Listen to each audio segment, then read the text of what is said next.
Even in today's world, the old phrase, actions speak louder than words, seems to ring true. While tech and social media companies are responding to the recent protests by issuing messages and donations in solidarity of those fighting for racial justice, critics say more needs to be done. I think it's great that they're making these types of commitments now, but I think it's going to take more than just money. Twitter used its diversity account to call attention to injustices faced by Black and brown people on a daily basis, while Amazon issued a similar message calling for the end of the inequitable and brutal treatment of Black people. Facebook CEO Mark Zuckerberg pledged $10 million to groups working on racial justice, and YouTube made a similar $1 million commitment. But critics say this doesn't sufficiently address racial justice issues, or how their products feed into these problems. Companies are going to have to sit back and say, okay, we're in solidarity, we support it.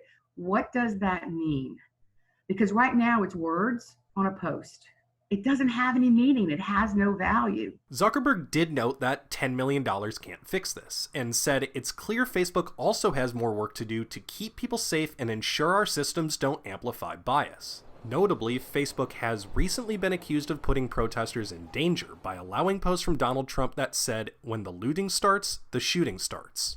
Amazon's tweet drew a response from the ACLU, which called on the company to stop selling face recognition surveillance technology that supercharges police abuse. That tech has also been shown to be racially biased. An ACLU test found Amazon's system incorrectly matched 28 members of Congress with publicly available mugshots of people who had been arrested, and a disproportionate number of false matches were people of color. So what you're going to get is, for example, a system that's trained to do facial recognition is likely to have more, say, false positives on minority groups, which means more people are going to be caught up in dragnets just for no reason because the system flags them as a false positive. Nelson told Newsy that in order to actually make a change, these platforms need to prove that they're investing in minority communities through employment and training opportunities. I think it's going to be like, okay, pony up, show us. What can you do to actually help? What percentage of the people that they have working at these companies are minorities? It's extremely low. Are there training opportunities that you can come into poor neighborhoods